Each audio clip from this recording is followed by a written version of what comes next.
അപ്പോൾ ഇന്ന് നമ്മൾ പോകുന്നത് കപ്രിയിലാണ്. സോ എനിക്കിവിടെ ഹോസ്റ്റലിൽ നിന്ന് കിട്ടിയ എൻ്റെ ഒരു ഫ്രണ്ടും ഉണ്ട്. അപ്പോൾ ഞങ്ങൾ രണ്ടുപേരും കൂടിയിട്ടാണ് സൊറൻറ്റോന്ന് കപ്രിയിലേക്ക് പോകുന്നത്. ഹായ്, ഇത്രയും വലിയ ബോട്ടാണ് ഗൈസ്. 1 പ്ലാറ്റ്ഫോമിലാണ്. പക്ഷേ ഇത് കാപ്രിയിൽ 38 യൂറോസാണ് അപ്പ് ആൻഡ് ഡൗൺ. എൻ്റെ ഫ്രണ്ട്സിന് ഡ്രസ്സ് വാങ്ങിക്കണം എന്ന് പറഞ്ഞേ, അപ്പോൾ അവൾക്കിത് ഇഷ്ടമായി. അപ്പോൾ ഞാൻ ചുമ്മാ ഇത് നോക്കിയപ്പോൾ ഉണ്ടല്ലോ, see what I have seen made in India. Hello guys, എൻ്റെ സ്പ്ലിറ്റിലുള്ള വീഡിയോ കണ്ടാൽ നിങ്ങൾക്ക് ഓർമ്മയുണ്ടാവും, എനിക്ക് അവിടുത്തെ ഐലൻഡിൽ പോകണമായിരുന്നു. കാരണം അവിടെ ബ്ലൂ കേവ്സ് ഉണ്ടായിരുന്നു. അപ്പം ഇവിടെ എല്ലാം ടൂറിസ്റ്റിയാണ്, സൂപ്പർ ടൂറിസ്റ്റിയാണ്.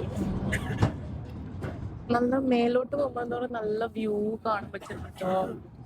ഈ വ്യൂ പോയിന്റിന് വേണ്ടിയിട്ടാണ് നമ്മൾ ആ സംഭവം എടുത്തത്. സോ ഇതിലുള്ള സ്ട്രീറ്റ്സിലൂടെ ഇപ്പം ഞാൻ നടക്കുകയാണ്. 22 മിനിറ്റ്സ് ആണ് ഗൈസ്. 22 മിനിറ്റ്സ് ഞാൻ ട്രാവൽ ചെയ്യണം കാപ്രിയിലേക്ക്. ഇത് ആദ്യമേ അറിയെങ്കിലും ഞാൻ ഒരിക്കലും ഇതെടുക്കത്തില്ലായിരുന്നു.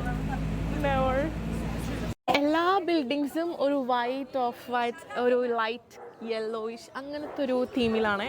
അങ്ങനെ ഷോപ്പൊക്കെ ഒരു തീം ഉള്ളതുപോലെ തോന്നുന്നു. Like actually this is good, നന്നായിട്ടുണ്ട്.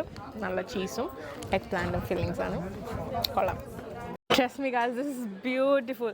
നമ്മളൊന്നും ചെയ്തില്ലെങ്കിലും ഒരു എക്സ്ട്രാ സംഭവങ്ങൾ എടുത്തില്ലെങ്കിലും ഇങ്ങനെ വന്നിട്ട് ഈ സ്ട്രീറ്റിലൂടെ നടക്കാൻ തന്നെ അടിപൊളിയായിട്ടുണ്ട്. നല്ലൊരു വൈബായിട്ടുണ്ട്.